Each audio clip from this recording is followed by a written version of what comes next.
Witam Państwa serdecznie, Błażej Hrapkowicz, to jest festiwal EnergaCAMERIMAGE w Toruniu, and our guest is director RaMell Ross. Hello. Hello. Thanks for having me. Thanks for being here. Are you enjoying Toruń?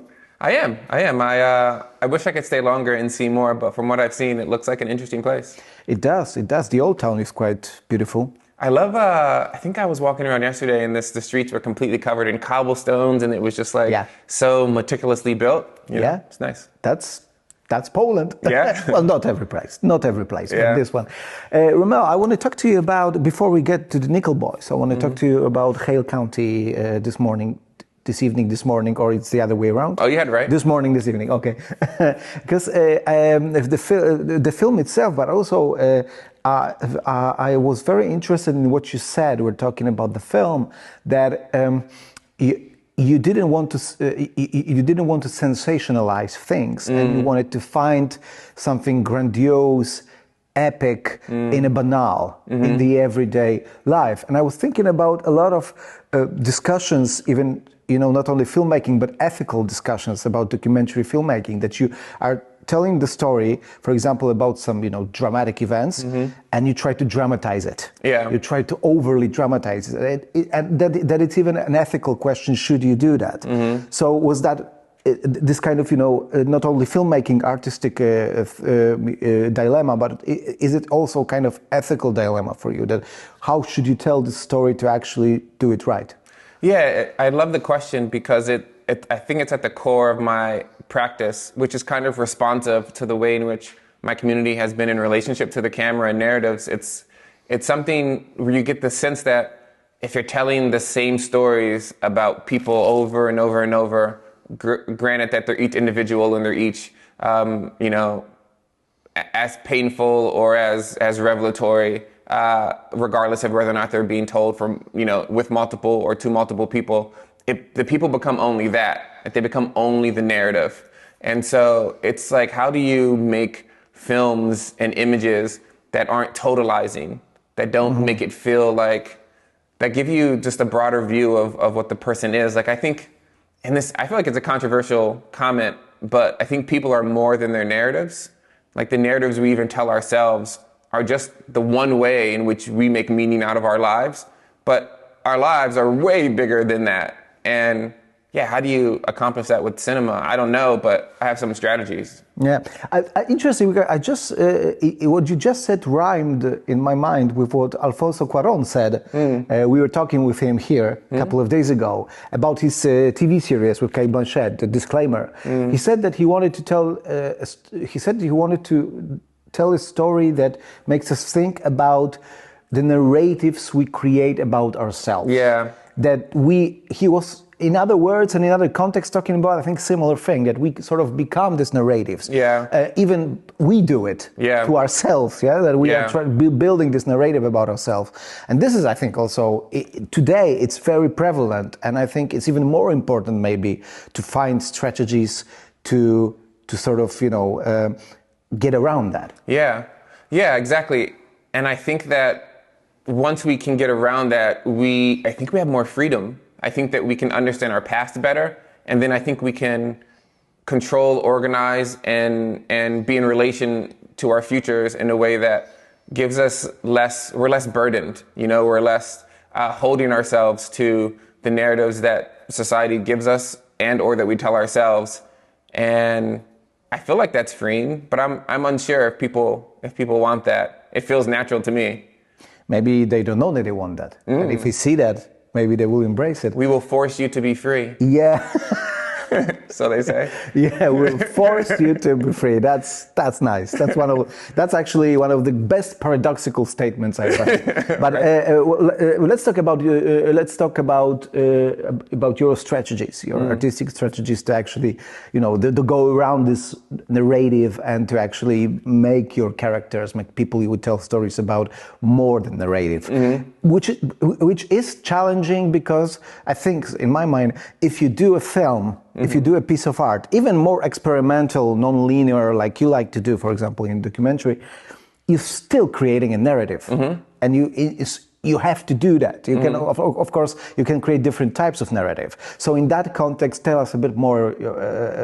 Tell us more about your strategy and how you think about that. Yeah, this is the challenge. The challenge is, I think, is controlling the direction of narrative interpretation.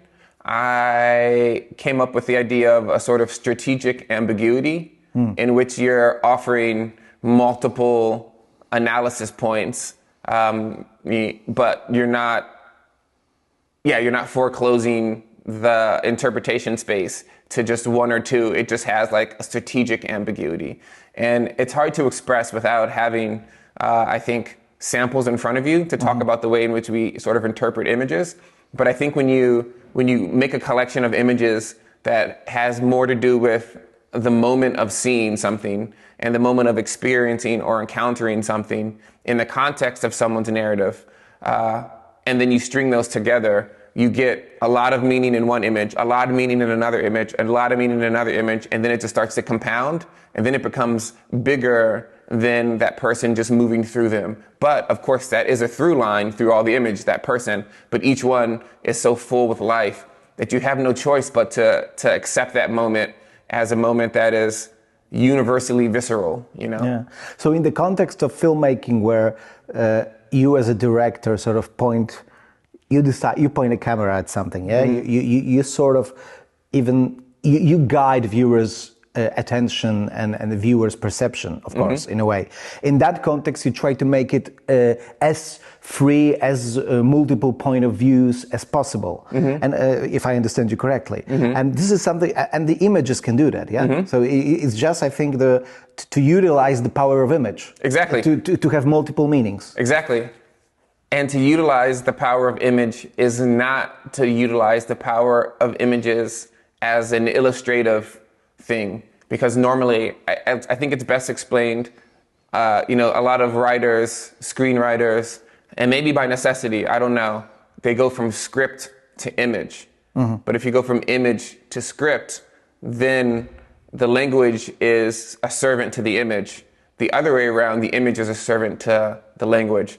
And it's a reduction of it, but I think that there's something to starting with the complexity of something that is barely able to be interpreted equally across cultural context. Like we don't even read colors and body gestures, obviously the same as in another country.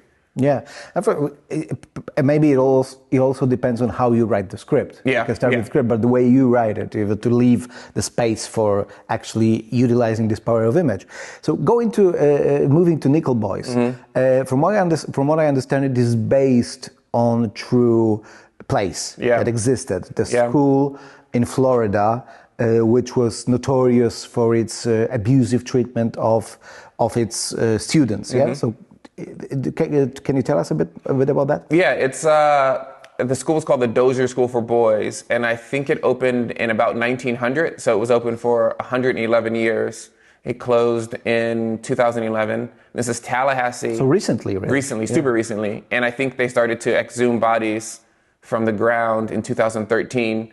Just all coincidence. Though people locally knew that the school was horrible and that they had these abuses, it's remained something that was just inside that community, and university never get out, basically. I mean, that's the thing. Like, social media wasn't the same.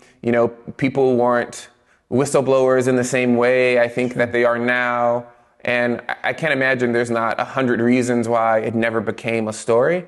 I think a lot had to do with the prestige of the director being someone who is generous in the community, and people kind of having that either conflict of what his true character was, or just ignoring the things that they heard that were bad, because on the surface, at least this guy seemed like he was good.